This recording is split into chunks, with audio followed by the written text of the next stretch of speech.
Broadcasting live from the Wellness Wonderland, you're listening to the Wellness Wonderland Radio. I'm Katie, and each week I chat with the most inspirational people on the planet on how to stay inspired in all areas of life. As you listen, feel free to tweet at me at Katie Dalebout or use the hashtag Wellness Wonderland. I'd love to hear your aha moments. So grab your headphones and listen on the go, or cuddle up with a notebook as we dive in deep with authentic conversations right here in Wonderland. Welcome back, everyone. Happy November. I'm super happy to be back with you today, and boy, oh boy, you guys, this is a crazy, vulnerable week in Wonderland. Today's episode is part 2 of a 2-part episode, and I know what you're thinking, longtime listeners. And no, you didn't miss an episode of the Wellness Wonderland Radio. Actually, part 1, where the guest of today's episode interviews me on her podcast called Food Psych. So we'll talk a little bit more about that in a second, but it wasn't an episode of the Wellness Wonderland Radio that you missed. It was an episode in a different podcast that I was on. So this week, the guest on the Food Psych podcast, which is one of my favorite podcasts ever to listen to, is actually me. Yeah, I'm in the hot seat, and I speak about my tumultuous relationship with food in a really authentic conversation with the host, Christy Harrison, who is also now the guest in today's podcast here that you're about to listen to. So if you haven't listened to the Food Psych podcast before, allow me to introduce you to it and prepare to be addicted and binge listen to all the episodes, which I definitely have done myself. So the show is super different from my show, the Wellness Wonderland Radio, and I am confident, though, that you listeners will enjoy it because I enjoy it. And the Food Psych podcast has really been powerful for me, and it's cool because what it does is it explores the intersection between food and psychology. So in each episode, nutritionist, journalist, and food expert foodie Christy Harrison, who you'll hear from on today's episode of my show, talks to a variety of guests, right? She talks to chefs, comedians, writers, actors, psychologists, and this week she speaks to me about our relationships with food. And with them, Christy discusses the science of eating disorders, substance addiction, family relationships to food, and just how food affects the brain. And it's really powerful. So to me, the coolest thing about the show is how it connects us, because we all have weird tendencies when it comes to food.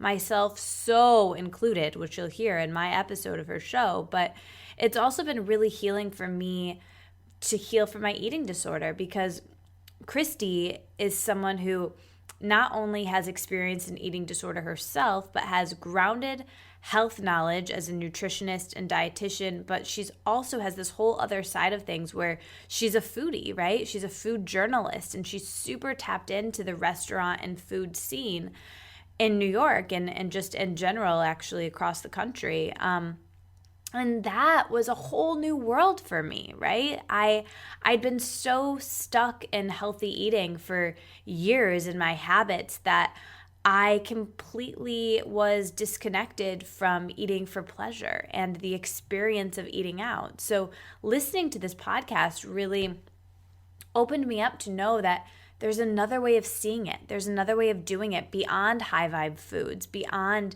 superfoods. And that was really helpful to me. And I think that you guys will find it helpful too. So I suggest highly checking it out. And it's really a great form of entertainment. You'll laugh, you'll cry, and you'll learn something as well. So yeah, you'll definitely like the Food Psych podcast. Check it out on iTunes. And a great way to get into it is to listen to me and my story on episode 34, which aired yesterday, if you're listening to this, the day this podcast airs. But it's there forever. You know how podcast land works. They never go away. This stuff will always be out there, I guess. So episode 34 is very dramatically called When Healthy Eating Hurts, and it features me. So check it out, and I would love your feedback. So you've got two options here. You can either jump back and listen to my episode on the Food Psych podcast, which was the first one Christy and I recorded, or you can just continue listening here and listen to me interview Christy on this show, and then you can jump back to Food Psych and listen to me on her show. Either way will work. We just happened to record my episode as the guest on her show first, and then we recorded my episode with her on my show second. So it doesn't really matter which order, as long as you listen to them both.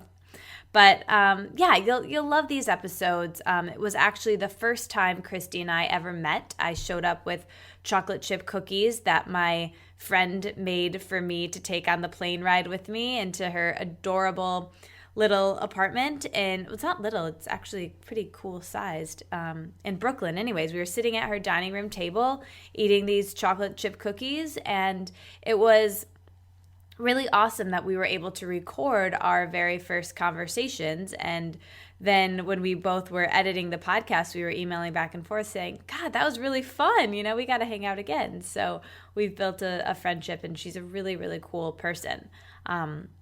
So you'll hear us getting to know each other through our two conversations, and we get to know each other through the lens of food, which is really interesting because I can kind of feel like you can gain everything you need to know about a person through talking about their relationship and their history with food, because it's really a window into their lives. So these conversations are really interesting. Please enjoy them. And if you are coming from Food Psych to the Wellness Wonderland, welcome to Christy's listeners. I am so glad you're here. And you will really love hearing Christy open up about her story in this episode, even more so than she does in some of the episodes of Food Psych. So I think you'll love it, and go and explore the archives of the Wellness Wonderland Radio while you're here. I think you might like some of my other guests as well. And if you're a longtime listener of the Wellness Wonderland, I love you guys. You're so awesome. And I want to thank you all. And I want to give a special thank you to Erin, who was my first listener to make a donation to the Wellness Wonderland podcast. Erin, you rock. Thank you. Thank you so much for listening and finding enough value in my show and the information I share to donate to help keep the lights on here in Wonderland. It's really, really beneficial, and every little bit counts, and I'm really grateful.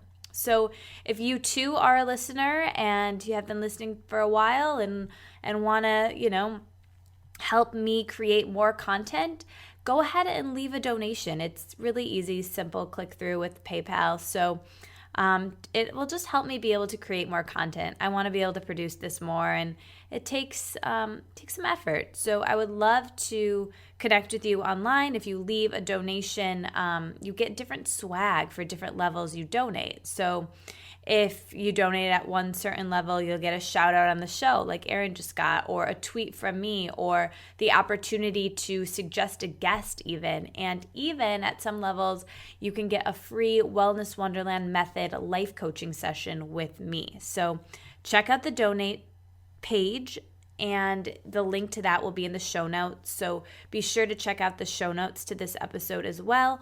All the links to Christy and Food Psych will be there. And be sure to hit those up in every episode if you're listening on iTunes, because there's a lot of good information in there, including tweetables, and, that's always good to look up. And I include some tips in there, and of course, all the links. So check that out. And again, reviews. Guys, these reviews make me swoon. I love them. I'm super grateful for them. Above all, if you really want to support the show, above the reviews, above the donations, share it with a friend. I mean, I just want to share this message. That's why I'm here. And it would be really awesome if you could share this episode, especially since it is so raw and real, with anyone you think it would help. So pass this along, send a link, tweet a link, Instagram a link, I don't know. Instagram's not the best with links, but yeah, share the show, share the knowledge, share the inspiration you've got from the show, and just try to live in your wellness wonderland as much as you can and bring this message into your life as much as you can. So stay living in your wellness wonderland until I see you back here in mine. Enjoy this episode with Christy, and I will talk to you soon.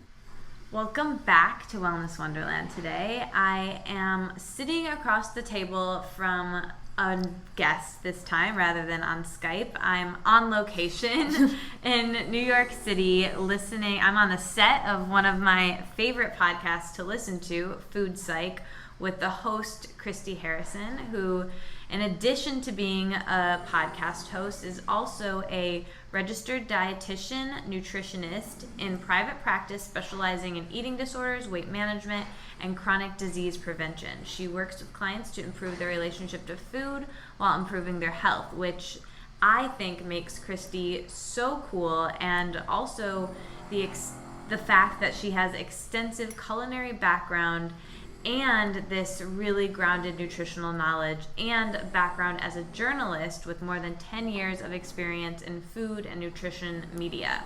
So she's written for award-winning books and magazines and websites, including Gourmet and Modernist Cuisine. And what I really, really dig about her is her grounded nutritional experience and how she blends it with her culinary experience to make a really well-rounded party of a podcast, Food Psych. And her witty intellect and ability to lead such a natural conversation on her show is just really awesome, as well as the eclectic mix of people that she brings in, where we listen to them talk about their relationships to food, which, like we spoke about when I was on her show, is such a deeply personal topic. And so we get to hear about weird eating habits and family stories and her own recovery from disordered eating and tools she suggests to have better relationships with food and our bodies. So thank you so much for being in the metaphorical wellness wonderland, even though we're in your wellness wonderland today. Yes. Thank you for having me. Thank you for coming to my wellness wonderland. Well, I love it here. We were saying how great your apartment is in your podcast. But like we were saying before, it's really interesting to hear your story because it's sprinkled throughout so many of your episodes. But I would love to zoom the lens back and hear more about how you came to this work and what really brought you here and everything you've been through. Cool. Yeah, I would be happy to share that. So yeah, I've probably shared bits and pieces on my podcast, but it all began for me basically when in my junior year abroad in college, I went to Paris and I studied rhetoric and French and was, thinking about all these big ideas, but at the same time, I didn't really know how to feed myself or take care of myself, like so many college students. I kind of was just muddling through and, had definitely gained a little bit of weight my freshman year, but mostly lost it through just kind of normalizing, figuring out how to eat in the dining hall, and that wasn't super triggering. But then I went to Paris and, was constantly eating cheese and baguettes and all this wonderful stuff and, not exercising as much as I had before and just, put on a little bit of weight and freaked out about it. And like you said on my podcast earlier, I think it's, that moment for a lot of people can be so triggering, like when you first gain some weight and are trying to figure out, okay, what do I do about this? Is this something I can stop? Yeah, exactly. Yeah. And I had seen a lot of people around me gain weight or struggle with their weight. No one in my family has ever been overweight, none in my immediate family anyway, but they always have this fear of gaining weight. And there was a lot of food policing when I was a kid, and like I mentioned earlier, like on my podcast, it was my dad would say, like, you're eating breakfast, we're gonna be eating all this food all day long at Thanksgiving, you don't need to be eating now. Or we'd go on road trips and it'd be like, you have to like finish your lunch because we're not stopping, if you want a snack, like you weren't allowed to eat the times and amounts that I wanted. So there was always a lot of, conversation about food and also we went out to eat a fair amount, and that was like a really lovely experience. But it was peppered with a lot of angst and guilt from my parents. There was like, oh, we've been eating so much. You know, if we'd be on vacation, I'd be like, I feel like I've, you know, gone up 2 pant sizes. I don't need to eat for a week. Exactly. Or brunch. Yes. Like, I'm not going to eat all day. I'm not going to eat all day. Yeah. And then these like later when you sweeping eat, declarations about like how much you've eaten and when you're going to eat next. And then, later you're hungry again and it's like a federal case, you know? Yeah. And as a kid, I had, I think, a fast metabolism. I just ate often. I didn't eat a lot at any one time, but I was sort of a grazer. And that was my natural tendency. But, you know, as many kids do, I got sort of forced into this, like, 3 meals a day, you know, maybe snacks. I mean, I definitely was allowed snacks, but at specific times, you know. I guess I'm going way back before junior year because, starting at the beginning. So when I was 9, this is kind of the biggest, like, first food memory, first thing about, like, food becoming more than just food in my life. When I was 9, we moved from Oakland which is, you know, very diverse city outside of San Francisco, kind of known for, like, from rap music, gangster rap, as being sort of hard and tough, but, like, the part of Oakland I was from was not like that, but it was very diverse and, like, accepting and cool. Yeah, it was, like, a cool place, and, you know, I had friends of all different ethnicities and, like, socioeconomic backgrounds, and I felt very accepted for the most part, and I definitely wasn't, like, I didn't stand out for anything specific, you know, so that was, I think I've always been afraid of standing out too much, and, you know, I've always wanted to fit in. Yeah, we were talking about that relate earlier. to that and jump back to part 1 of this podcast with me, and I relate to that a lot. Totally, yeah. So, you know, I absolutely resonated with that too, because I never wanted to make a lot of waves, but when we were 9, we moved to this suburb of Oakland, very close by, but a small town, very white, very privileged, you know, sort of upper middle class, whereas Oakland's a little more middle class, I guess. And people were so different and so judgmental. I mean, I was teased for things that I never would have thought would be even remarkable in Oakland, you know? Interesting how different locations can be. So interesting. Yeah, it was like my parents' clothes were the subject of scrutiny, the car we drove, like, you know, my clothing choices, the fact that my ears stuck out, like, everything was just That's funny, because it's bringing up a lot for me, actually. Like, I never moved cities, but, like, I started out in elementary school, through middle school, going to a Catholic school, private school, and then shifted to a public school for high school. And I grew up in a college town, and the public school was, like, super diverse because of the university, and it was really cool. And same thing, I noticed kind of in the reverse, though, that, like, as a kid, I felt, you know, like, we were separate and different and didn't have, you know, and my parents were divorced and no other parents were divorced, and, like, and then when I moved schools, like, everybody's parents were divorced. You were weird if your parents were married, and you were weird if, like, you didn't have stuff, and I just, like, I excelled, you know. That's amazing. Better. It was interesting. Totally. I never thought of it until I heard That's so fascinating. Yeah, and that was such that's such an important part of my background, I think, because, you know, we were talking on part 1 about, you know, feeling not good enough, feeling different, and how that, you know, can last. That feeling can cause people to make all sorts of choices that are not healthy, and, like, you know, that's probably the biggest, like, origin of it, underlying fear for everyone. Yeah, definitely. Like, there's something wrong with you, you know. And that moment when I was 9, moving there, like, I felt so just wrong and different and bad. And we moved into this house that was my grandparents' house, and my grandfather had passed away, and grandmother was not really able to live in this big old house by herself, so she went to live in a retirement community. We bought the house from them. And it was in a shambles, and, you know, my parents didn't have a lot of extra money, and especially with this bigger mortgage now with the new house. So they decided to remodel the whole thing themselves. Like, they put in new floors, they put in new fixtures and bathrooms and tiles and, like, everything. They redid everything. It was awesome. But they were so busy with that, and, like, weekends were just, like, completely taken over by that my sister and I were kind of left to our own devices. And so we watched a lot of TV. We, like, ran around outside. You know, we kind of just, like, took care of ourselves suddenly, which was a real change because my parents had been very like hovery and involved previously, and this was just like a project. Yeah, this was like, okay, new project, you know, like, so, and you know, they were still involved and like cared about us, but they weren't like available for large chunks of time. And so, and I was depressed, and you know, moving to the new school was hard.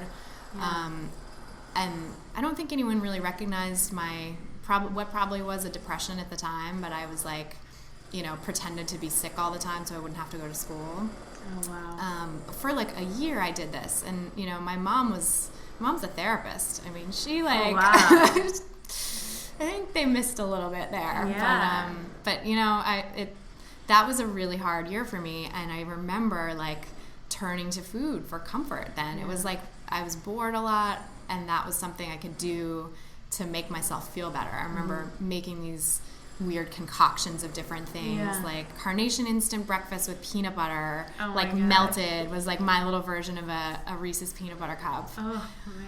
So I would just do these weird things with food, and like, that, you know, that was the first time I remember being like, okay, like, yeah, like, and obviously in hindsight, I can see this now. Like, I had a emotional relationship to food that was a little, you know, different, and sort of the beginnings, I guess, of having food be something other than food. Yeah. And then, so that was kind of, that, like, emotional eating definitely continued for me for a long time. And I think I never questioned it because I didn't really gain weight. It wasn't like I wasn't binging. I was just, you know, probably eating more than I would have been otherwise, but, you know, not enough to show up in any way. Right. So, and nobody questioned me on it. It wasn't like, even though my parents are had a lot of scrutiny on what people ate and stuff, I think at that point, they weren't scrutinizing much of anything because they were working on the house all the time. Yeah. And after that, I mean, and they kind of also just, you know, at a certain point, we're like, oh, they're kids. I don't know. They're hungry all the time. Like, they're growing. So, you know, that kind of policing was out the window for a period of time anyway. So I just was able to keep doing it. And it wasn't until I got to college that I, you know, when I went to France and gained the weight, and then I started to question my whole relationship to food, because I was like, oh, crap, like, I'm kind of, you know, bigger than I want to be. I'm splitting pants. Like, I split a couple of pairs of pants, and I was like, what even is this? Yeah. Like, I just had no idea because I had never experienced it before. But then all the sort of social conditioning came flooding back. Like, oh, my mom's friend who's always trying to lose weight. My best friend's mom who, like, wouldn't keep anything with fat in the house, you know. Like, just there waiting for you. All waiting for me, just in the back of my mind, like, ready to go. Okay, got to be on a diet, you know? And, so then I started cutting things out willy-nilly. I started, you know, making my own rules, basically, about food based on very little good information. Pretty much no good science, actually. The internet. The first of it was Dr. Google, solving everybody's problems. Like, making things worse. Yeah. So I think the first of it was like when I was still living in France, I observed my roommate who was French, who, you know, smoked and didn't eat that much. And I was like, I should try to eat like her. She skips breakfast, so I'm going to start skipping breakfast. Like, that was the first irrational food rule that I had for myself. And then it kind of just went from there. I was like, experimented, you know, when I got home, I experimented with different diets, and Atkins was big at the time, so I kind of dabbled in that, but I also decided to be vegetarian, which is hard to do on low carbs. Yeah, exactly. Very little of anything. But then, you know, I was only successful, quote unquote, in restricting for a short amount of time. I think like a couple months I was able to like be really austere with myself, and then the rebound binging started. So I would restrict all day and then binge at night and feel and you know, binge is, I mean, it was objectively a large amount of food at one time, but I was probably just making up for what I had been missing throughout the day. Right. Like, looking back on it recently, I sort of realized, like, I wasn't, you know, overeating really. I was just eating at inappropriate times or inappropriate amounts at one time. But if anyone had told me then, like, listen, you're going to eat all this food anyway because your body needs X number of calories, and you're going to get it by hook or by crook, so why not just eat it at regular meal times and snacks and like when you're hungry. I would have been like, you're crazy. That's not true. I just have to work harder, you know? Yeah. So that's really where the disorder began. Or maybe that's true, but I don't care. I just want to get thin. Yeah. Yeah, that too. I mean, but I think I placed so little stock in nutrition science at the time that I did, you know, stumble on like the BMI calculator and like calorie calculators and stuff. And I would put in my height and weight and age and be like, okay, how many calories am I supposed to have? And it would spit out a number that now I can see is very appropriate. But at the time I was like, that's crazy. Yeah. Based on no real information, just being like, that number is too high, you know, and being a 20, you know, early 20s, I was probably 20 at the time. Like, you know, I still had the metabolism of a 20-year-old. Yeah. It was certainly appropriate to be eating, you know, I needed to be eating that much, and I was pretty active, and I just refused to believe it. So I remember one time, like at the height of things for me, I read in a magazine or I heard somewhere, I'm not even going to say the number because I don't want it to be triggering for someone else, but I heard the number that Lady Gaga eats. And like, I'm not like a fan of hers or anything. Like, I mean, whatever, I'll sing her song, but like I heard that and I was like, okay, that's what I need to be eating. Right? Yeah. Like, that's done. Like, you know, and I'm going to eat, and every day eat less than that, great. Like, numbers are so crazy that way. It's like you just seize on something based on very little information, but your mind is sort of ready for that. And at the time, actually, my mom had always been trying to lose a little bit of weight, and she was never overweight, but she like always said that, you know, after the pregnancy with my sister, always trying, exactly. And after the pregnancy with my sister, she never lost that baby weight, so she's just like felt like she was carrying around baby weight forever, which like in reality, you know, women's bodies change as they age. And I think she was at a perfectly healthy weight. It just was, to her, felt too big, and she needed to be losing it. So she was always trying a little bit. Yeah. And at that time, I think it just happened to coincide, you know, my beginnings of the eating disorder with her, like, body dissatisfaction, you know, ramping up, or she went to a doctor. This might have something to do with it, but she went to a doctor and asked about her weight, and the doctor, you know, may have had her own eating issues and whatnot. Doesn't know. They don't get much nutrition. They really don't. And doctors, actually, I've read recently, they're like a large percentage that have orthorexia or anorexia or some, you know, spectrum of eating disorder, because it makes sense in that population, people who are very, you know, high achieving, and you know, it tends to go along with this like desire for control. That's interesting. So so it's that's why I was saying earlier that it was so amazing that your doctor kind of picked up on it, because I think a lot of doctors can be, you know, either not in the know or maybe have their own kind of stuff clouding their judgment. And I don't even know if she picked it up necessarily, or just was kind of like, or the way she presented it to me was like, we're just taking a precaution. You know, maybe that's the only thing I could have heard at the time. Helped like, it be okay for me. But, or maybe she just really was like, oh, maybe this is fine, but just in case, I'm going to cover my bases. Like, so insurance doesn't, you know, whatever. I don't get, like, malpractice. So that's interesting. Yeah, for sure. So I think my mom saw this doctor who kind of had her own stuff and was like, oh, you should be eating X number of calories. If you want to be this weight, you know, be eating this many calories. And my mom started to do it, or to try anyway, and that coincidentally was like around the number that I was also restricting myself to, so we kind of bonded over that and like restricted together, which you know, at the time I didn't recognize was unhealthy. I don't think she did either. She's a therapist, but she doesn't have training in eating disorders, and you know, it's a very specific kind of thing. So so I think that was definitely pretty triggering. Well, before we like pick up on your story, this whole time I've been curious about, so with your parents and your mom, do they listen to the podcast? What do they think of the work that you're doing now, and talking about this and being so vocal about how your childhood impacts the rest of your life, especially as a therapist? Yeah. Well, so my mom at one point asked to not like have her name revealed or like say too much about her career or anything like that, and which I totally respect. So I don't like say their names or really any identifying information about them. And they really like the podcast, and they like hearing about, my so good. trajectory. Oh, thanks. And they're like, sweet, proud parents too. They're like, you're doing such amazing. My dad especially like loves it. It's so cute. But there are certain episodes where we like talked about it ahead of time, where I was like, there's certain things I might reveal that might be weird for me to have you guys know, and like, is it okay to have like no parents allowed ones? And they were like, yeah, that's totally fine. So there are certain episodes where I'm like, hey guys, this one's a no parents allowed. Good for you.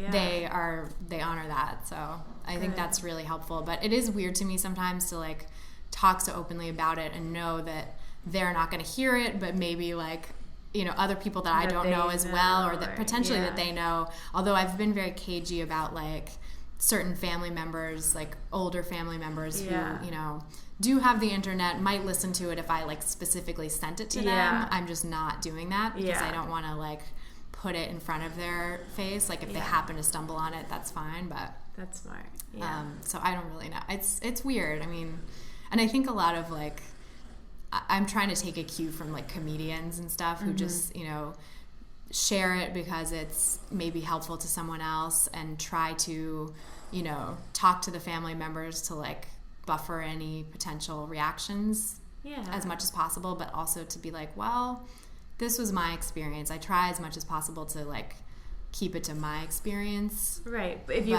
could leave it out, you would, but you can't. It's so part of what... It's all of it. Yeah, exactly. Yeah, have you found a similar thing with your family? Well, I haven't really talked, like on my show, I don't really talk about my story, so I was thinking about it for this, so it's interesting. Definitely. Yeah, it's a tough thing to negotiate. Yeah, but there's definitely been times where, like my mom will say something like, oh, like I didn't know you felt that way. And that's hard because it's like I have so much deep respect for both of my parents and all of my extended family, because every single one of them is exactly the way they are for a reason. And they did the best that they could, and every single food choice was out of love, and like everything was out of love, and still is out of love. And I can have so much deep gratitude and appreciation for that, and so I just would never want them to think that I don't. But these issues, that's what like therapy is. It's like working through the programming. It's like unlearning and relearning and just figuring out how to be a person. Exactly. Yeah. And I think like I feel the same way. My parents did the best they could, and they are great parents in so many ways. Like I wouldn't be here being able to do what I do and having whatever measure of success I have without them. I mean, they instilled so many good values and work ethic and so much of the right stuff. But there were I think a lot of the values and ethic that I have from them can also tip into perfectionism, and that goes along with all the other stuff, eating issues and sort of addictive OCD-ish tendencies. They're so related, and just knowing like I come from that. I come from a family that is very wonderful and successful in some ways, and that's our downfall. That's our like whatever it is, our sort of weak point, our Achilles heel. But that's common, that I see so many clients with the same kind of background, that it's like these families that are amazing in ways that, other families might not be, but that, we have this bag of struggles that kind of we carry with us. So. Yeah. And I always say that, even to like the girls that I'm working with, I always say that like when we're talking about life purpose, that whatever that thing is, that your Achilles heel, or that thing you just like don't want to deal with, that's been the most painful for you, the thing you think about the most, like whatever that is, figure it out for you, and that's what you're meant to be here for, and teach and learn from, and then eventually teach. And for us, it's very clearly this. It's very clearly our eating disorders and these habits, and but it's different for everybody. But it's interesting to think of something that seems that negative, and it can be a positive. Totally. And that's interesting. So you thinking about, we were talking about this a little bit before too, with women, and you gave a statistic that, what was it, 65 to 75% of women have disordered eating. it's mind-boggling. Mind-boggling, but also like so spot on. Like, of course. Yeah. Like, how would you not? Yeah, talk to a woman. Yeah, seriously. Talk to women you know. It's obvious. So my question there is, do you believe this is shifting and shift? And what are some things even people can do to show, like, how long do you, like, all of that? Yeah. Can we explore that a little? For sure. Yeah, that's such a great question. Yeah.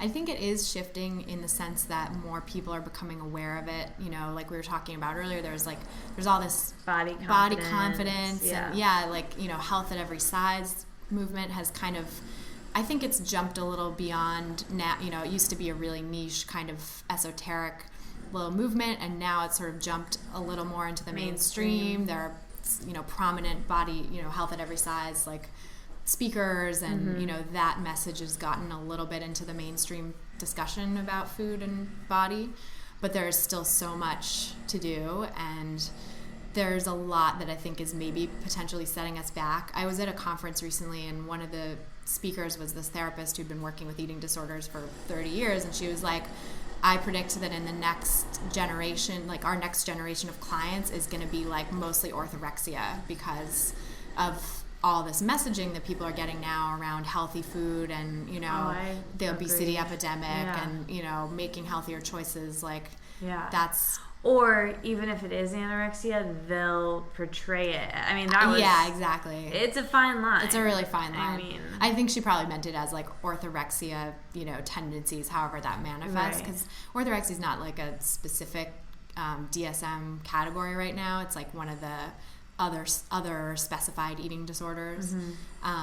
So, yeah, it's kind of, like, a gray area. But it's, like, that, you know, this idea of health and wellness is so mainstream now that people are taking that, and, you know, there's a lot of judgment from that too. Like, if you're not doing that, you're wrong. Totally. And like your, you know, parents are kind of policing each other on how they raise their kids. And so it definitely is. I think it could go either way in the next generation. I think it's good that, you know, there is more and more awareness around, like, how to have these discussions. And, you know, I read things like Jezebel, or, you know, like mainstream kind of like women's magazine, like cool online women magazines that bring up these issues and excuse me, will like give a trigger warning when something's about to talk about weight or whatever. That's new, you know. That's like that one, the girl who's in Girls. Wrote that article. Zozia Mamet. Yeah, exactly. People are speaking up about it more now than ever before. Totally.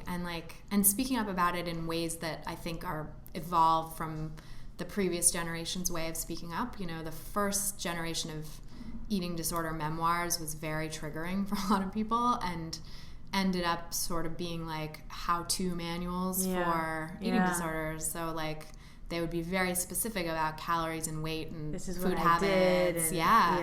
And this, so, like, I think the next generation has learned from that, and now is being a little more, you know, cagey and revealing those details, and also like trying to write from a recovered perspective rather than a in-process perspective, you know.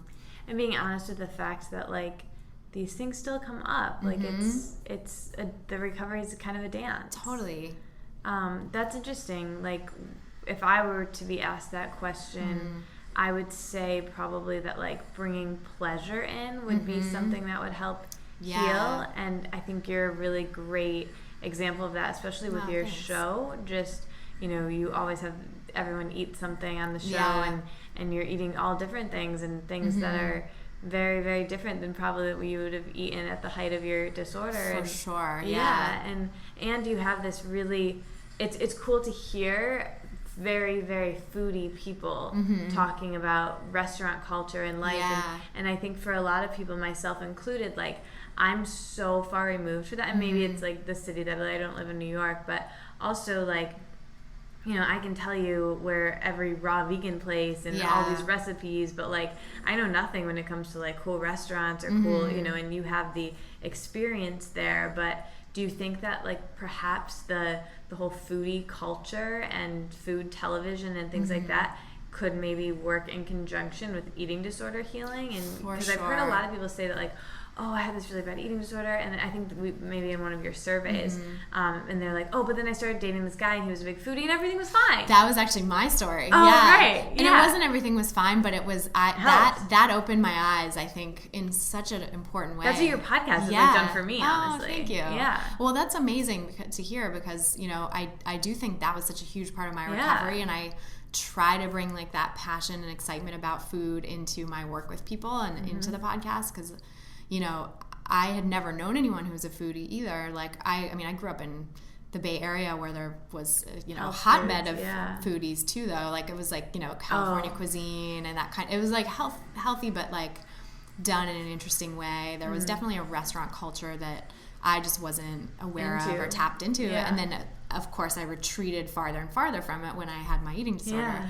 And I just it's like you were saying earlier, like you kind of stumble on the people or the maybe this was in your latest episode too, or one of your latest episodes, but where it's like you end up with the relationships that bring up your stuff. Exactly, like what you need to work on. Relationships are assignments. Totally. Yes. And like so this relationship was definitely an assignment. This guy just popped into my life who was like from New York and a big foodie and from a foodie family, and I had never known anyone like that. You know, I was just like, this guy's fascinating, and I was at such a like we were talking about fitting in. I so wanted to fit in, and it's relationships. This has been a constant thing for me, up until like 5 years ago. But I would really change myself to try to be what I thought the person wanted from me.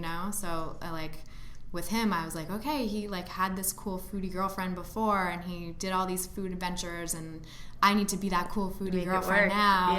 But it was just what you needed. Just what I needed. And he wasn't too much because he has said later that he has kind of like manorexic tendencies, he calls them. He does the thing where he won't eat all day to save up for, or he did anyway at the time, like save up for a big meal. Yeah. His family did that too. So there was a lot of like body policing and disordered thoughts around food, and he had been briefly like a fat kid, and his dad was panicked about that and like plotted his growth on a BMI chart or something and like showed it to him, so it was like very in his face. And then he got a growth spurt, which this is the story for many kids, they'll get a little chubby and then they'll shoot up. A lot of people on your show talked about that. Yeah, totally. So this another guy too grew like a foot in whatever, how many years. But. That's interesting.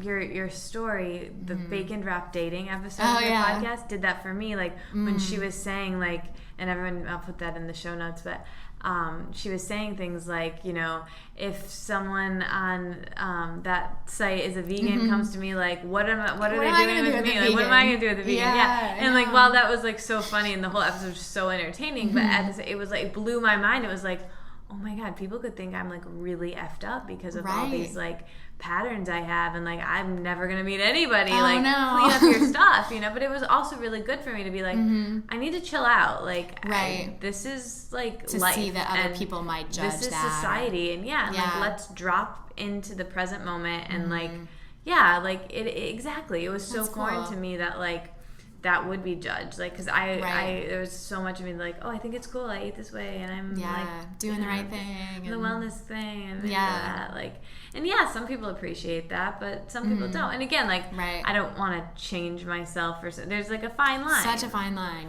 but it's interesting to explore that, and can be actually really helpful in the eating disorder conversation. Absolutely. It's like if you have someone, whoever it is in your life, kind of helping you step by step, just get bringing comfortable, back bringing back pleasure. I mean, I have a client who I see for meal support. I go out like to restaurants with clients and help them eat. It's so cool that you do that. It's really rewarding and fun, and I think my passion for food is really helpful in that, because I can be like, hey, let's try this cool place. I want to do that with you. We should. Yeah. That'd be amazing. I have this one client especially who's like never was comfortable with any restaurants except for like sushi and like a few, just like it was like very specific, like few places that she would go. And I have her going all over the city now to like all these different places. Such an expanded horizon to food. And I feel like I'm maybe hopefully, I'm trying to do for her what like that boyfriend did for me. And like just, bringing pleasure and bringing awareness of like how exciting it can be and how delicious food can be. Because that's the thing, like you turn yourself off to it so purposefully. Yeah. And you're like, if it's not soy free, dairy free, nope, don't even look at that one. Like, or like admitting things you like. Yeah. Did you have that too? Oh, where it's my like, God. Be like, you can't say you like French fries. Yeah. Or you can't say you like ice cream. Like that. I don't like that. I don't eat it because I don't like exactly. it. Not because I am trying to watch my weight or one. anything. Yeah. So even being able to own that, you know, like talking about authenticity. And like for me, I could never say that like I didn't.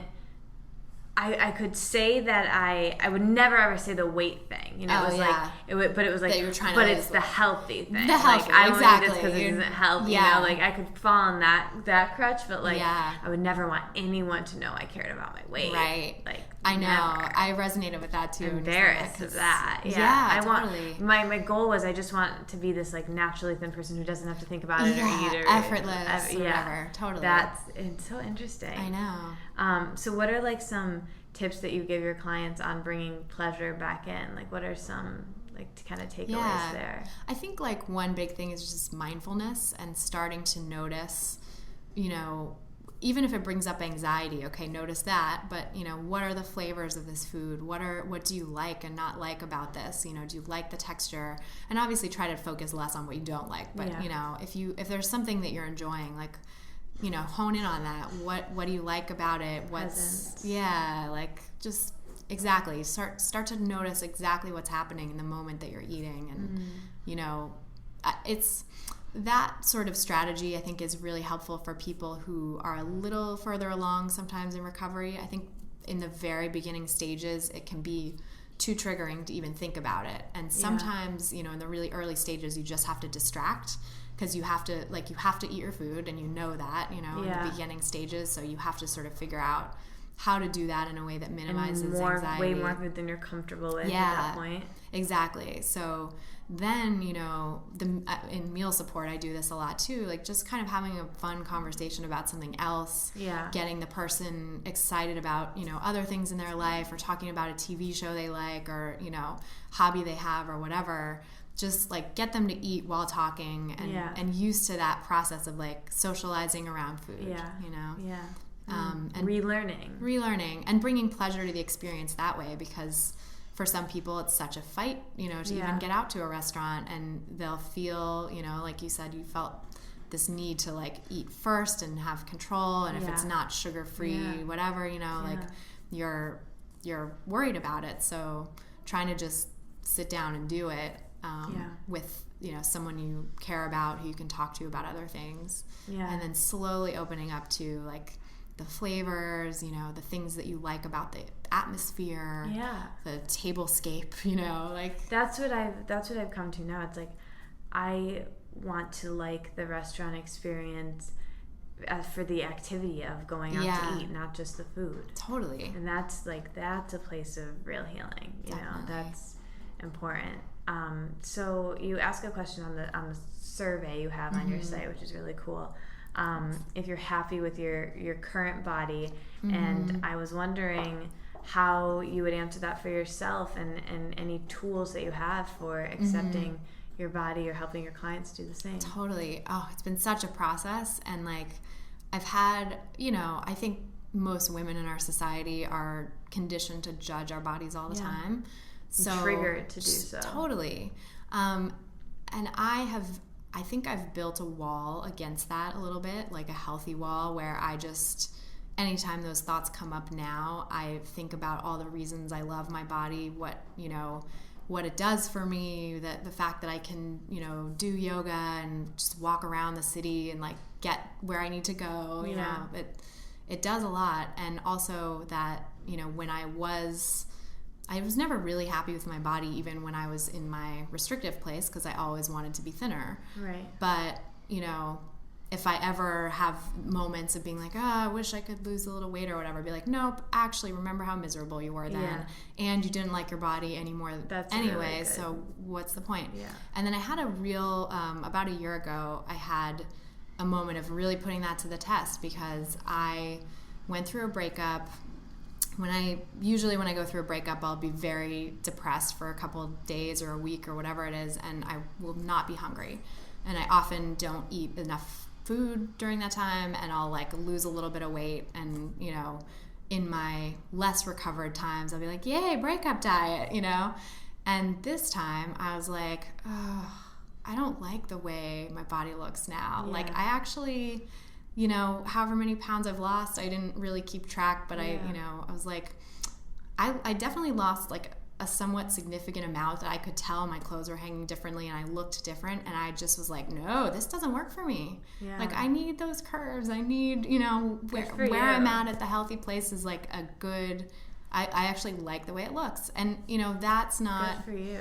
Thanks. And I never expected to get there. Like I always thought it would be that dance, you know, of like, oh, I kind of wish I was thinner, but no, remember, you know, and I thought that would always be the way it was. That's really inspiring. So now that's such a huge thing to carry with me, because I'm like, even if I don't always feel great about my body still, even after that, but like, you know, any moment that I have of being like, I wish this fit better, or I wish, you know, I looked big in that photo or whatever it is, be like, no, but remember, you don't want to actually be any thinner, so it's fine. You know? Isn't it interesting how like the littlest things can, like, you can be fine in the morning and think you're looking great, and then a weird picture you see, or a glimpse in a mirror, you put on a you know, jacket, or the big one for me is like comments from other people, like you know, especially like as you're healing, and this might be something you hear with your clients a lot, is like, oh, you look great. And like when people say that to me, like, you look really healthy, I always know they're meaning you've gained weight since the last time I saw you. Like you've gained a significant amount of weight, and and that's, you know, and I get that a lot recently, because my body has changed a lot, and it, like there's part of me that's like, okay, that person just noticed I gained weight, that's okay, but I have to get myself out of that. And I think that's part of like the healing. Totally, it is. And I know that word healthy is so triggering, and I accidentally used it with a client recently, and then I was like, oh crap, I shouldn't have used that. Like I was so triggered by that word too, so we talked about it. But I remember when my mom, you know, when I was I had first kind of restored weight, and my mom was like, I was home in California, and she's like, you look healthy now, you look good, like, and I was like, I bristled, you know, I was like, oh, I don't want to hear that. Or even, you know, for me, like people not saying, oh, you're so tiny. Oh, that one, tiny. Yes, like, why is that a compliment in our society? Why? I know. What does that mean? Like, that's like minuscule. You're nothing. You're, you know, like, but it's like, oh my God, you're so tiny. Right. I think that says a lot about what women are expected to be, or what, you know, people like. Yeah, you're so cute. Like, and I think that was something, you know, in my past too. It's like I was chasing cute. You know, I was chasing like wanting to be cute and little to people, and I always felt like I was bigger or different, or you know, and you think that to be cute you have to be small. Totally. And if you're not, you're like gross awkward, or big, or and it's so relative. It's so relative. I mean, I definitely have moments where, you know, I'll be in the company of like a lot of petite women, and I'm fairly petite, but not like as much as some of my friends. And so, or I'll be wearing heels or something, and I'll be like, oh my gosh, I feel big. What's up with that? And then I'll be in the company of like a bunch of tall people and be like, oh wow, I feel really small. Like it just depends so much.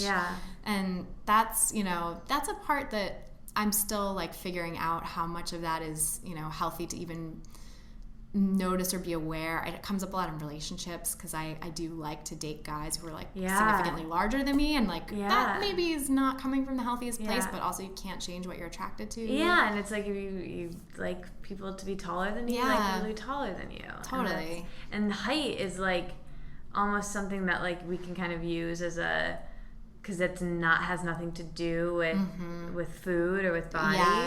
And it is what it is. So that's interesting. Totally. I know, this like chasing of the tall man. Like, which is a kind of a hot pursuit in New York City. Like, that's funny. It's weird. Yeah. I don't know. It's hard to find them. Yeah. I think you talked about this in one of the podcasts. I think probably in the bacon wrap dating episode we talked about it, because it's like we really get into it. But the issues of dating in New York City. It's and it brings up a lot of your stuff. Relationships, it goes back to that. I mean, definitely. They're assignments, and they just bring up so many things, and they recreate so much of your early relationships too. You know, whatever was going on in your family structure, and you know, early ideas you have about yourself get so played out in relationships in a way that, for me anyway, it's never really been the case in friendships. A little bit, but I think I choose friends based on criteria that don't have as much to do with that distorted view of myself.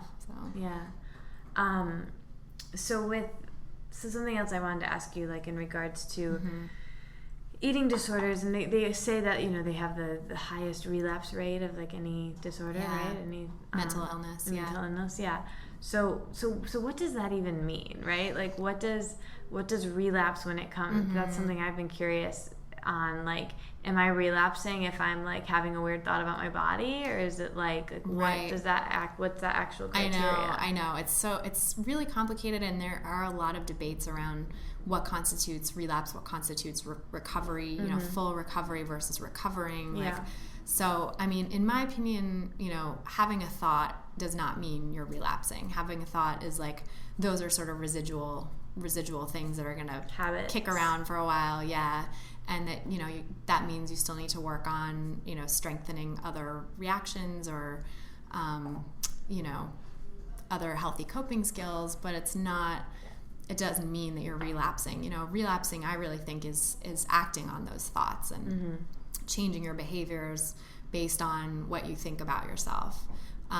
There are others who say that even having the thoughts means you're still recovering and not fully recovered, which I guess from experience now, I would say that I don't have as many thoughts. I probably have virtually no eating disorder thoughts since being fully recovered. So I suppose I would agree with that, but I don't think it's, cut and dry, really. Like, I think you can be fully recovered and still occasionally not like your body, because that's I read something recently that called it normative discontent, that women in our society are so dissatisfied with their bodies. That's a Isn't thing, that sad? But it's so a thing. Yeah, it's so a thing. And so it's like, it's kind of unfair to expect women who are recovered to be so above and beyond normative discontent, because what is that really saying? It's like you have to be perfect in your recovery. It'd be like you have to like pluck us out of the world. Yeah, exactly. Like, and you just can't expect that of yourself. So I think, as much as I like feel like I'm on the other side of things and I'm not in that 65 to 75% of women with disordered eating anymore, like I don't think that's, I don't think you have to be like 100%. It's not all or nothing. It's exactly. So, because people with eating disorders tend to have perfectionistic streaks anyway. Yeah. So to put yourself, to put that idea of a perfect recovery on yourself just kind of perpetuates the same stuff, That's funny. So what inspires you most about the work that you do with your clients? Like what is something that you want to share that's just been like super inspiring? I think it's seeing people come into their own, and their food choices really mirror that, but it's not, I work with them on food and making choices that support their recovery or whatever goals they have nutritionally. But I mean, I also work with people on just like challenging those negative thoughts, and I occasionally end up in the role of therapist, just because people are coming to talk about something so deeply personal, and those things come up, Well, we said this in part one, but, whenever you're, and I've said it a billion times on here, but whenever you're eating too much or not eating or obsessing, you're denying a feeling you don't want to feel. Totally. So for you to get to the food stuff, you have to do the feeling stuff. Yeah. Feel it to heal it. Exactly.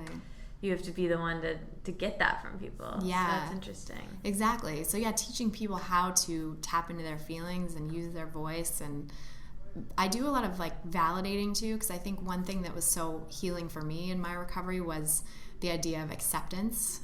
My therapist recommended a book called Radical Acceptance that completely changed my life. And it was, it's about accepting where you are, even if you want to change, and like thoroughly accepting yourself, even in your, disordered state. Because if you can't like love yourself and accept yourself as you are, you don't have the strength to change. Yeah, so it's interesting. I recently watched a YouTube video about this from one of my like latest teachers, and she was saying basically like, and to do radical self-acceptance, it actually has to be radical self-approval. And you have to take those disowned parts of yourself. So like, say for example, you're irrational and you hate that you're irrational and you're so irrational and whatever. Yeah. Like, you have to make a list. This is the exercise she gives, to all of the ways by which being irrational is actually good for you and actually like has helped you in some way. Amazing. And then you can start to love that and whatever. And if you don't do that, apparently that like you'll attract in a partner who, you know, brings up all of your stuff and is just like, why are you so irrational? Why are you so irrational? And like, you'll do that. And then, but if you start to love it and approve it, you'll bring in someone who's like, I love how spontaneous you are, you know? And it's interesting. Like, when I heard that, I was like, oh, I think for me, like, that's this whole eating stuff. You know, I think my biggest thing is like, if I can go back and instead of just being so mad at this, like, why was this my issue? Like, why is this my thing? And be like, no, look what it brought me. Like, now I'm sitting here with you and we're having a conversation, you know, like, it's an interesting thing to do, but it's really cool. Absolutely. I totally recommend that to clients too, because like, you know, people come in wanting to fight this disorder and get rid of it. Yeah, and, you can't you know, fight fire with fire. Yeah, exactly. Like, you have to be compassionate even with that. And also, I mean, nothing evolves for no reason. Like, humans are very, you know, good at responding to situations and adapting. And I think any disorder that arises usually comes from some adaptive place, even if it's maladaptive to the current situation. Like, there's some reason it started that, you know, it made sense in that context.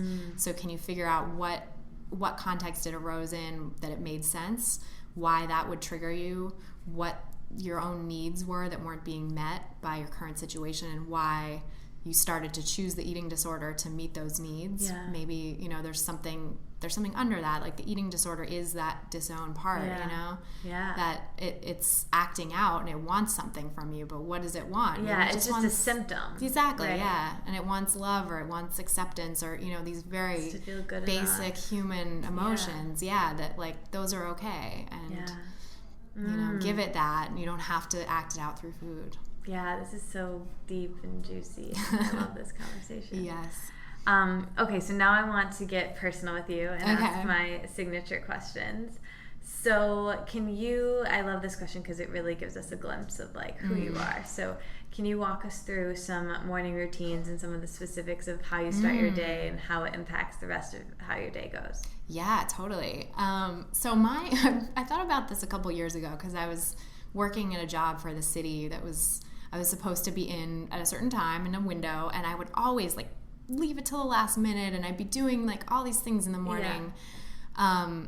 And I realized I don't have any set structure to how I do things in the morning. Sometimes I'll get up and make my coffee first. Sometimes I'll put in my contacts and brush my teeth first. Sometimes I'll take a shower and wash my hair. Sometimes I'll, you know, it's like all I do the same thing, very different. Yeah, I do the same things, but the order is really different. But I think actually, like, I've realized that the order and sort of the pacing says a lot about like where I'm at emotionally, and sets the tone for my day sometimes too, you know?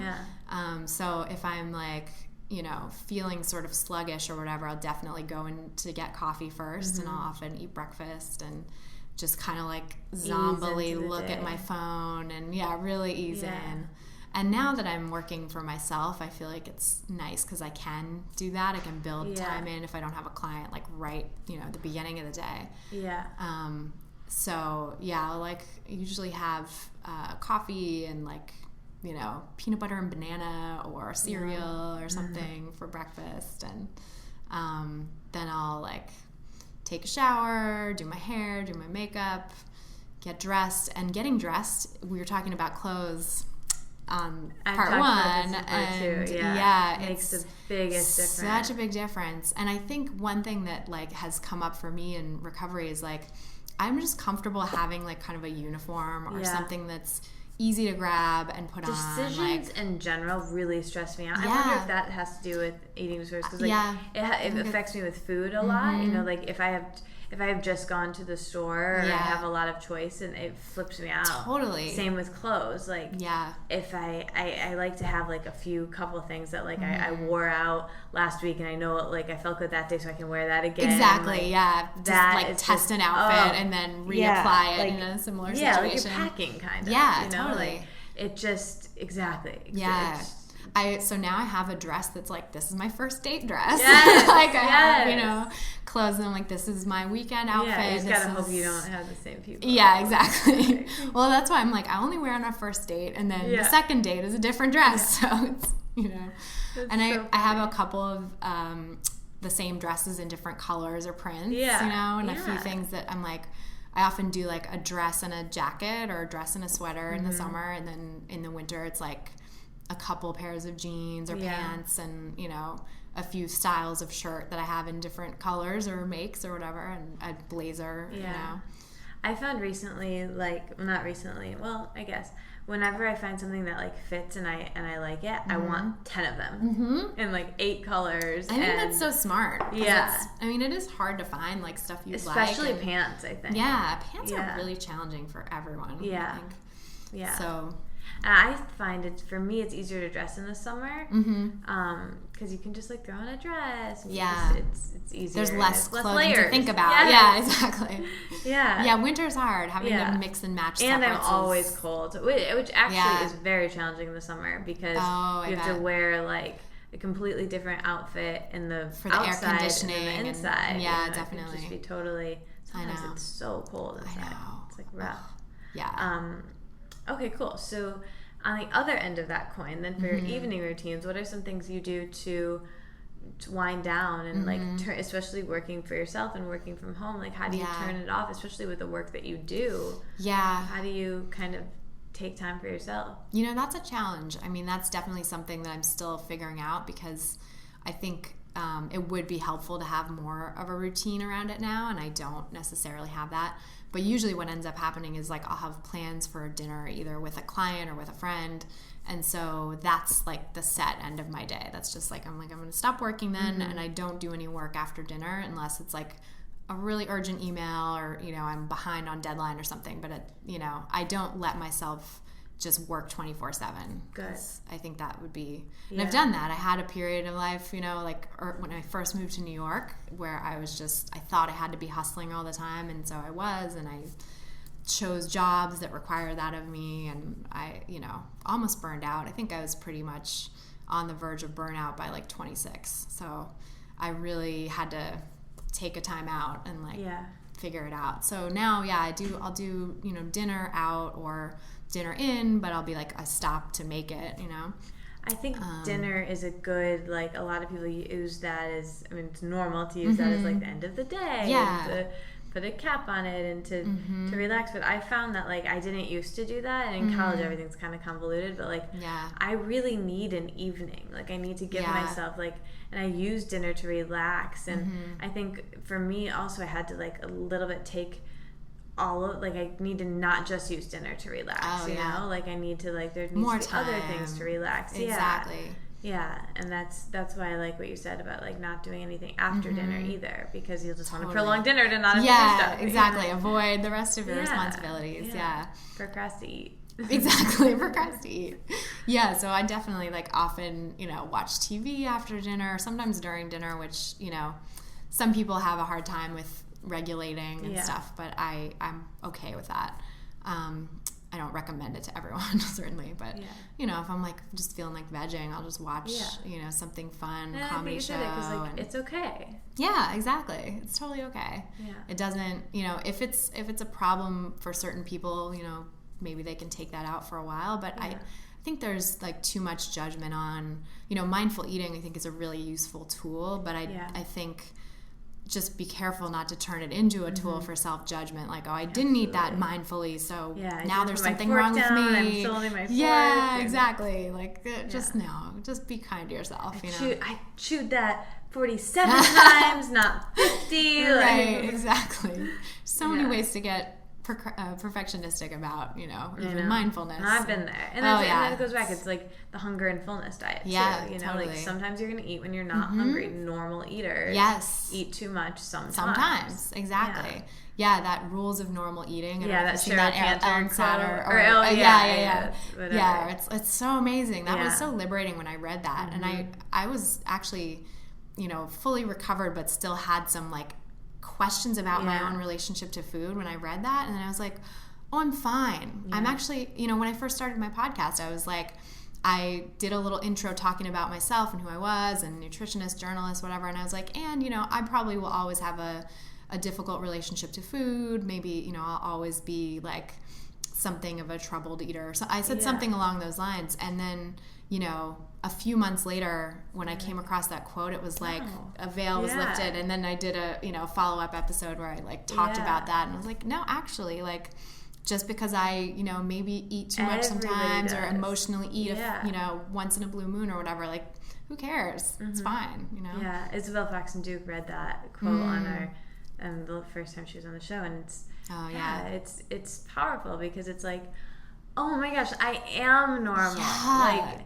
totally. Whew. I know. Yeah. There's so much shame around, everything. And I think that's a really big thing. I don't know who it was that said this, but like, there's this idea that, not speaking out about the eating disorder or whatever secret thoughts you have that you think are shameful just gives it so much more power. Brené Brown, the minute you, that's right. Yeah, exactly. You just deflate it, because shame wants you to when it's out or whatever. Exactly. Yeah, and I think I meant to say this earlier too, and you probably come up with this for this probably happens for you too, but for me, I know that like something with the whole body confidence and just getting over this stuff with food for me, like the biggest motivation has just been like, now I have girls who are like coming to me and depending on me for this. Like there is no better motivation to like get myself in check. Totally. Like nothing better. Yeah. Like, and also, and this again is from Isabel, but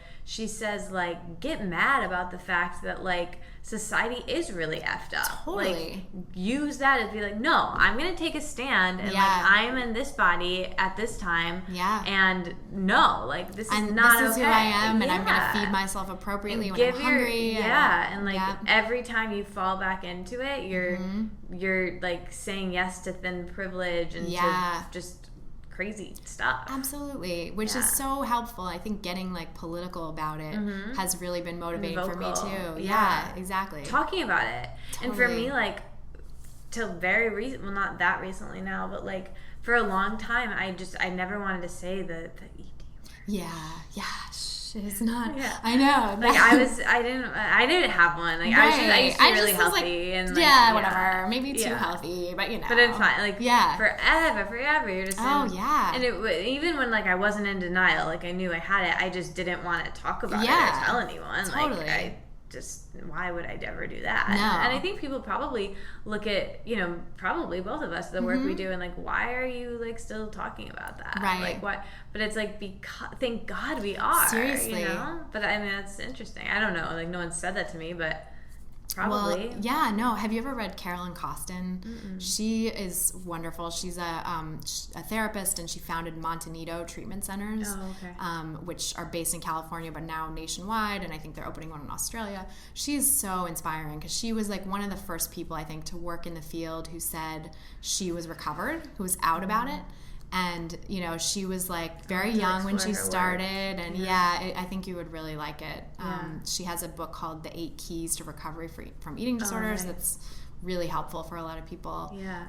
And she's so vocal about it and has always shared her experience. And she said that, 30 years ago when she first started, people would be like, why are you talking about being recovered? And how could you even be recovered? You're in recovery forever. It's like this concept of like that you'll never fully be okay, and that you shouldn't be, sharing your experience or trying to help other people because you're really still kind of brought that. And she cracked that open, and now there's like this whole movement of people who, all of her treatment facilities, which are very profitable and successful, like they hire recovered people. They, make a point of that and discuss that. We were talking about that before. People like to take advice when you're losing weight from people who have been heavy and aren't Exactly. And same thing with this, I think. Totally. Like someone who's been there and been through it and, seen, and I think there is, not that other clinicians aren't equally, valuable or skilled, but I think there's something great about if you do have that background, being able to share it and to like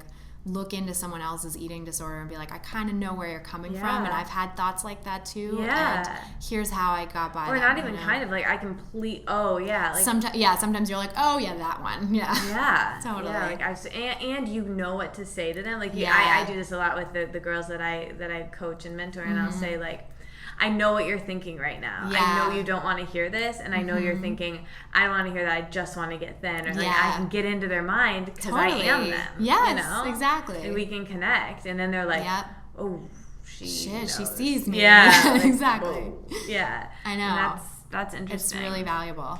So do you struggle with getting, like when you first start working with someone, I guess if they come to you, they're pretty much like, they know there's a problem and they are willing, but so maybe that's not the question, but like in your business, how do you gain the clients who need you, who maybe aren't going to come to you themselves?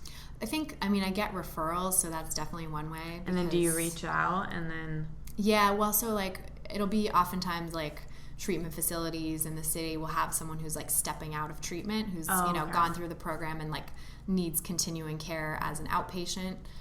So they'll recommend me. So that's a really nice way to get people. Good that they have you. Yeah, like, I just so wish I would have had you. Oh, thank you.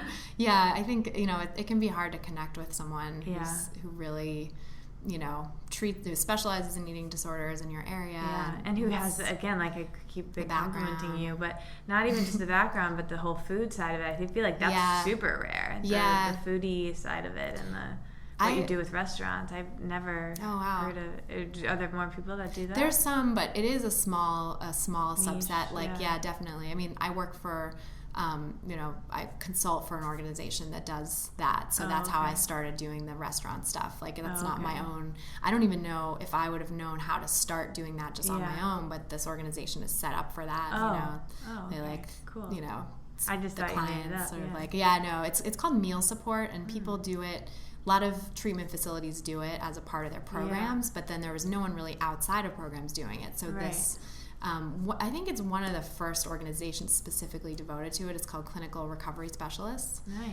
But I'm sure there are some others. I know of like somebody in New Jersey, I think, who does, sort of a private practice type version of that. And some people make that a part of their private practices too. Yeah. Like offer it as part of a package or whatever. But yeah, I think that is a need that continues to, need to be filled. Do you ever struggle with people at the beginning just not, even though they came to you or they were referred or whatever, just still not having that willingness? Oh, absolutely. And still, like, what are some of your... Yeah, so I definitely have, even, right now, some of my regular clients are in this very ambivalent place where they go through phases. Sometimes people will be super motivated and ready for recovery, and they're triggered and they're like, oh my God, should I really be doing this? And exactly, like they'll take a few steps back, and then the fact that they're sharing it with you, it must be really bad. Sometimes the motivation is to hide it. I think the fact that they're sharing it with me though actually bodes well for them, because if they're in their disorder so much that it's the shame thing, it's keeping them silent, then that means maybe they've regressed even more. That's true. So if they're able to share it with me, and I think it also bodes well for the trust in the relationship, that like they know I can handle it, I'm not going to be mad at them or disappointed, but I'm going to like take action, and they want that help, so they're telling me. I think that's a constant thing with the eating disorders. I think working with motivation, constantly reminding people and just asking them like, why do you want recovery? What is it? What can you say back to your eating disorder when it says this? What can you say back to it? Working with that sort of cognitive behavioral set of tools that can be really helpful for addressing those things in the moment. Just arming them with as many tools as you can. Yeah, exactly. That's powerful. Okay, cool. This has been fun. Let's wrap with some quick fire questions. Okay, cool. You ready for Yes. them? Okay. Ready. Favorite color? Blue. Biggest health misconception that you feel like you're constantly clearing up for people? Don't eat after a certain time of day. What are you most excited about in your life now? My career, I guess. Yeah. Okay, here's a little scenario. It's 8 p.m. You've had a long day. You're beat, but you're starving. What do you make/eat, pick up? What do you do? It depends on what I have in the fridge, but I usually have at least like bread and cheese and like hummus and vegetables. So I'll do like a quick grilled cheese sandwich, or if I can't even muster the like energy to grill it, I'll just like do it, like put it in this, put the cheese in there and like eat it plain, and have like, I usually have some cut up broccoli or carrots or hummus, carrots or whatever to go with the hummus. Yeah. So I'll do that, just like, sandwich, vegetables, now hummus. You're making me hungry. Done. Yeah.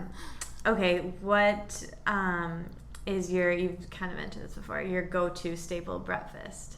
Peanut butter and banana. That's like my favorite food ever, by the way. That's amazing. My mom would make a banana boat, so you like take the top little piece off, so it's like a boat, and you put it in there, it sticks really nicely, and you can put that on top. Perfect. Tomorrow morning? Oh my god, totally. Yeah. I often just mash it up, but that sounds good too. There's a more creative way to do it, yeah. I like peanut butter, but I would prefer apple and banana. Oh yeah. Yeah. Like I love that too, actually. It's a good snack. Not apple and banana, apple and almond butter. Butter. I love almond butter. That's my favorite. I used to live right near a Trader Joe's, and the almond butter is cheap there, so I would get it all the time. But now it's like, almond butter is really pricey, and I don't live near a place that's so cheap, so do more peanut. Yeah. My favorite right now is pumpkin seed butter. Have you ever had it? Yeah, I think just like once or twice. I could like drink it. Oh, yeah. It's so good. Sounds delicious. So good. Okay, what is something that you're doing that you're afraid of, but you're doing anyways? Dating. That's a good one. Yeah. What is one practical self-care action you take for yourself every day or most days? Do nothing for a little while. Just like stare into space. That's a good Not even one. try to meditate, just like stare. That's a good one. Favorite yoga pose? Warrior 2. Favorite day of the week?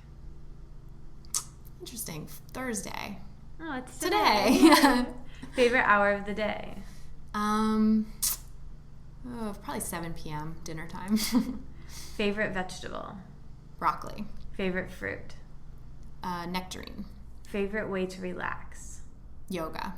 Favorite on-the-go snack? Lara bars. Favorite recipe you've ever created? Or something you've eaten out even? I think it's actually in a cookbook now, which is so cool, the Edible Brooklyn cookbook, but it's sweet potatoes with... Oh, and you made it? Yeah, cool. Yeah. I just played around with some stuff. Fun. Yeah, it was really cool. It was sweet potatoes with cilantro and lime and my gosh, I'm getting so hungry. It butter, sounds so good. I can't remember exactly what I put in it for that one, but just cilantro some version of that with butter, like sour cream or something. Yeah. What was the best thing you've eaten in the last week? Probably last night at a place called Blossom, which is a vegan restaurant. It's port wine seitan. It was like a take on port wine steak, I guess, or something, but with seitan. Oh, nice. Yeah. What does your ideal day look like? I mean, probably it's a weekend, and I love my career, but not that much. Yeah. So I ride my bike to the beach and spend like 3-4 hours on the beach, just like lying in the sun, reading, swimming, repeat. Yeah. Maybe snacking on some stuff, and then going to lunch or dinner at like I live near Brighton Beach, so it's like a Russian neighborhood, like cool. Russian, Ukrainian, really interesting kind of ethnic food. So going somewhere around there for something interesting, and then like bike home and sleep. That sounds really fun. Yeah. I want to do that with you. I'll be your partner. Cool. Come with me this weekend. Yeah. Superhero power you would like to have for a day? Teleportation, for sure. Favorite vacation you've ever had? Probably Kauai when I was a kid with my family. It's super like remote and beautiful. I've heard about it a lot. Oh, it's amazing. The beaches are so gorgeous. Yeah. I'll go to that with you too. Yeah, totally.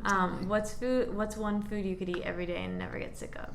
Bibimbap, Korean. Oh, I've never had that. I've always wanted to. So The egg cracks on delicious. top. Yeah, it's amazing. Like in a stone bowl. I love the stone bowl ones where it like sizzles still, keeps cooking the rice. And amazing. That we should go get that too. Yeah, totally. We've got a lot to do. I know, seriously. Packed agenda. Favorite movie? Well, because I'm thinking of it right now, A Philadelphia Story, but I have a lot of others too. Oh, with Tom Hanks? No, that's Philadelphia. Oh, that's okay. a common, Philadelphia Story. That was really sad. I watched in health class. That would be so sad. It's a favorite movie. I mean, it's a really good It's a wonderful movie, but yeah, not uplifting necessarily. Philadelphia Story is much earlier. It's from the 40s, and it's Katharine Hepburn and I think Spencer Tracy.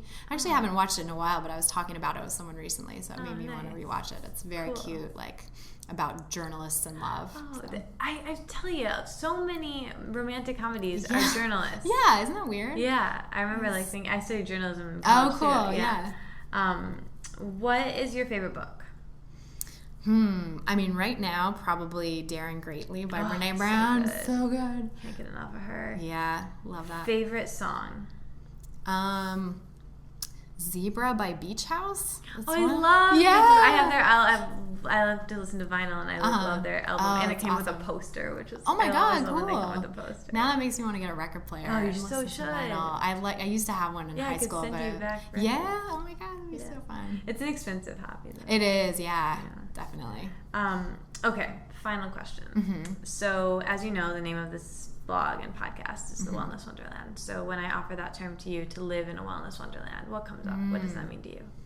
That means, I mean, a lot of what we've been talking about, mental wellness, you know, just not judging yourself, being happy with where you are and mindful and present, eating interesting foods that I want to eat and stopping when I'm full and not feeling compelled to eat, you know, any specific times. Yeah. Just kind of listening to my body.